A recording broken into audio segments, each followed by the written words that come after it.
Like you said, that the PDP directly or indirectly are helping the Labour Party. Please, can you just kind of itemize those points that they've written in this their address that you think is really Okay. going to help Peter Number Obi? one, if the APC candidate is disqualified, there will now be a recollation of results. And the person who meets the condition based on Section 134 of the 1999 Constitution will become the president. And that is if the court answers Labour Party's and PDP's prayer. That thing will fall. The person who will benefit of it is going to be Labour Party. It's just like if the court answers the prayer of APM in affirmative, it still falls on Labour Party to win. Because even PDP themselves use their mouth to remember to say that from their situation room in Lagos, and Labour Party won about 900 and something thousand votes. They admitted it. But INEC gave them 500,000 votes. So if that result of Lagos is to be recollated, who do you think is benefiting? But I am happy that almost all the prayers that Labour Party made, PDP made the same prayer. The only place they differ was on the issue of degree certificate. Labour Party did not include it in their prayer, but PDP included it. Now, assuming the 460,000 for future works, Labour Party benefits. Assuming the degree certificate works for PDP, Labour Party benefits. PDP is pleading that APC did not make 25% in Abuja. PDP themselves did not make 25% in Abuja. If it is upheld, who do you think is going to benefit? Because even according to law, it's not the second highest vote that will determine. It is the party that won the highest percentage of vote in more states. And Labour Party met that condition. PDP did not make that condition. So if the FCT law, the demand of FCC is upheld, Labour Party celebrates. Okay, like the INEC address that came out, I think 2 days ago. So they said Mr. Peter Obi could not prove that he actually won majority of the votes. Yes. How has this address now by the Labour Party addressed this point? I have just told you the relevant precedent on the burden of proof. The burden of proof is, in this instance, before you are expected to go and bring the ballot papers and co. But being that as it is now, electronically, the whole blame is now hidden on the electronic process.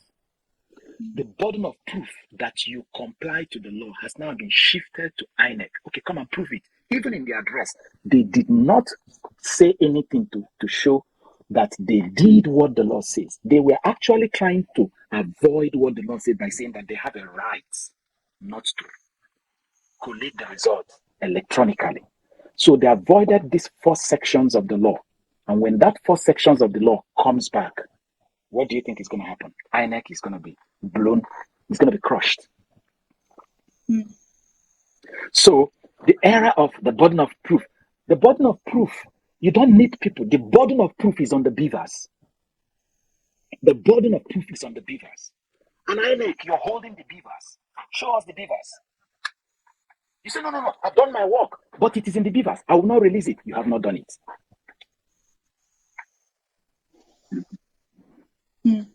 Okay, INEC equally said that the date that the resignation for Shetima was equally penned down does not really has anything to do with what Peter Obi is saying, that the nomination date was not supposed to be that date that is stated. INEC themselves produced the certified true copy of the document they have showing the day that APC came to submit their change.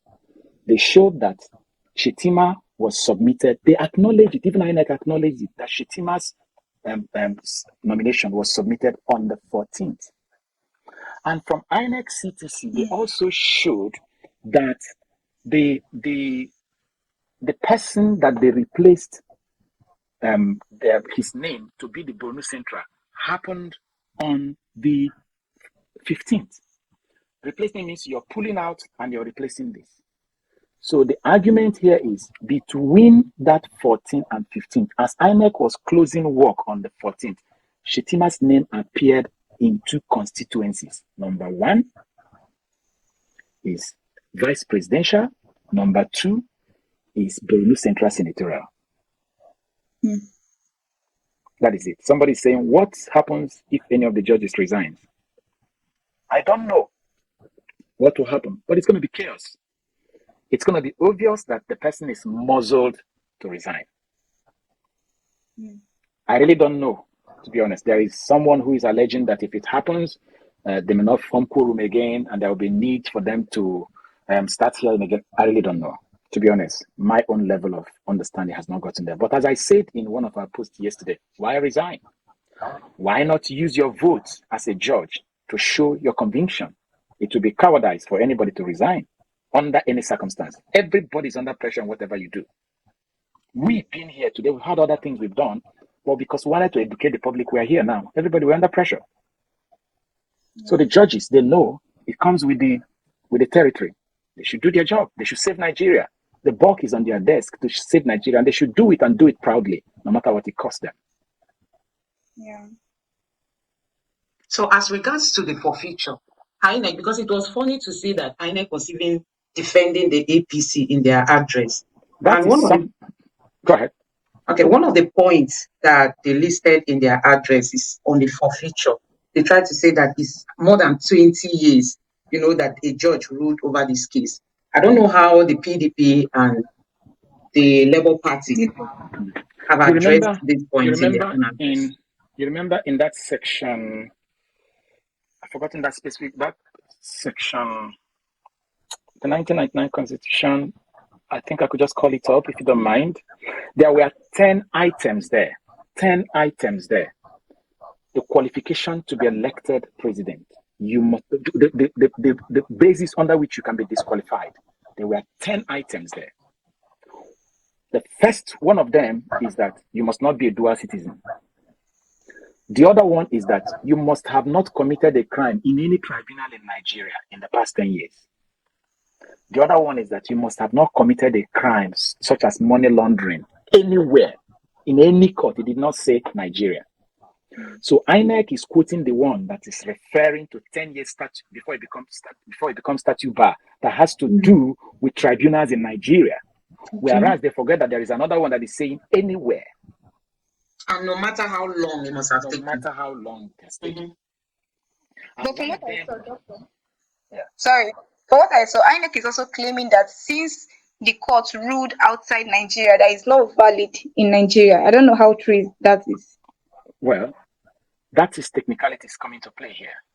The question you have to ask yourself again is, what is the intention of the law?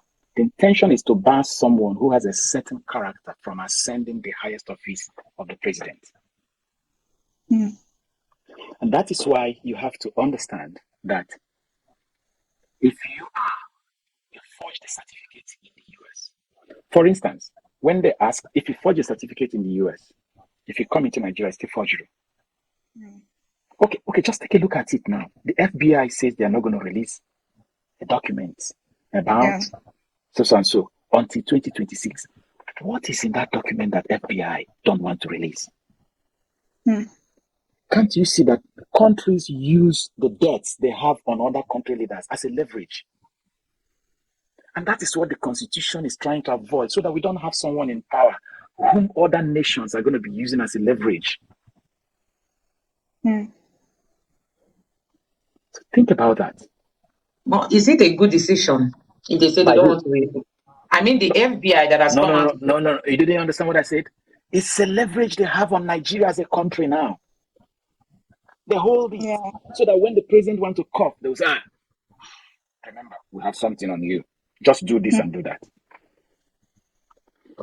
Leaders can't talk boldly when they know that someone has something on them. You know that thing parents will do? Maybe your son does something and you call your son and say, you know what? This is going to be between me and you. I won't tell your mom. So you say, Daddy, thank you. Somehow or the other, it's a leverage. You know what I mean? The next time you look at him, you remember, I don't want Daddy to expose me. That's what they do to leaders. You know? So we need to cut it off here. Tomorrow, let's continue. I think somebody asked a question. Maybe What's you the just question? take that. I don't know if there's anything to. Was he able to You prove have to to the say. tribunal that he won the election? We have not seen the breakdown of the spread. Those things are in the mathematician's witness. He had it on his listing. Those witnesses that came, they have their written testimony, sworn. Some of them are more than 100 pages. They will just ask them questions for 5 minutes. Those documents are there. The calculation, because remember that APC was saying that how can Labour Party be bold to go and begin to recalculate the result to show that it means that they are doing the job for the court. What is wrong in it? If the court finds that what they've done is consistent with what they would have done, they stamp it. Because to prove it, you have to show it. Just like what is happening in Enugu State. The Labour Party candidate of Enugu State, he did his own recalculation. He showed the polling unit where they removed his mark and how much votes they took from him, and he added it back and said, if this is added back, this is what I will have. He did it and he presented it to the court. Let PDP and INEC come to dispute it. Simple. So there is nothing wrong in it. I think we have another question.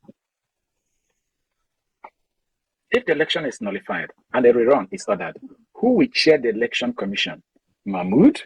Well, the parties are already saying that they will. It is the parties that will now impeach this man, because if they have already have a vote of no confidence, the onus will be on an appointment of a new person. In fact, it's just that sometimes Nigerians don't even show remorse. Why is even Mahmoud still there? Why is he still there? Why is he still there? So I don't know, but whatever thing I am saying about this now, I don't see it in the law where they say, oh, if the INEC chairman did not conduct a good election and the election is the law in plain by the text of the law, he's still the chairman, it's still his responsibility. But the burden of conscience should be able to knock him off. But I don't know. But what we should be saying is, if the election is conducted 20 times and they did not comply substantially, should we keep cancelling it? Why not until we get it right? So it doesn't matter. It really, really doesn't matter who is there, provided that the person is compelled to do the right thing. I don't care if it's Mahmoud that is there. I don't even care if it is the party chairman of APC that becomes, as long as that is why the law is there. That's why the law is there. Some people are Muslims, some people are Christians, some people are atheists, and we all work in the same office because there is a law that covers all of us, irrespective of your religion, isn't it? Since we have not seen LP written response, we're just wondering if it contains the mathematical breakdown. No, their response, they will refer to it. I have the LP response here. And you see, we are like doing summary, general, what they call in business writing, executive summary. There are certain segments of it that we're going to be breaking, getting the juicy, specifically the level from tomorrow. I have the LP response, I have the PDP response, we have them. But they are not going to attach, they will refer, when they are writing, they will refer to that exhibit number. They will refer to exhibit number. So that's what they do. But that's what someone just asked now. Okay, Doctor, for the benefits of those who just joined us, we're about concluding. Can you just kind of make a very short summary of the PDP response and that of in summary, the Labour Party? The PDP summary is situating the arguments as everybody, just like Labour Party too. Both of them are situating the argument in the same way. That the reason for the Electoral Act 2022 is to cure the malady we used to experience in our previous elections, whereby after the election, the vote is cast. In fact, there is a slide. Put that slide. There's a slide where INEC themselves said it. I think the third slide I sent you, put it there. They quoted them. INEC themselves recognized it in their manual. They quoted it. And both PDP and Labour Party quoted it, which means anything that will undermine this thing the law is trying to cure, it is an abuse of the law in itself. And that INEC deliberately and flagrantly abused it. And that there was a collusion, yes. This is it. This is what INEC wrote in their manual. INEC wrote this in their manual. And both Labour Party and PDP quoted it back to them. And that's the summary of the whole thing. Electronic transmission and upload of election result and publishing the INEC result and publishing to the INEC result viewing portal One of the problems noticed in the electoral process is the irregularities that take place between the polling units after the announcement of result and the point of result collation. Sometimes results are hijacked, exchanged, or even destroyed at the PU or on the way to the collation center. It becomes necessary to apply technology to transmit the data from the polling unit such that the results are collated up to the point of result declaration. The real-time publishing of polling unit level results on IRF portal and transmission of results using the beavers demonstrates INEC's commitment to transparency in result management. This commitment is backed by sections 47, subsection 2, 60, subsection 1, 2, and 5, 64, subsection 4A and B, and 64, subsection 5 of the Electoral Act.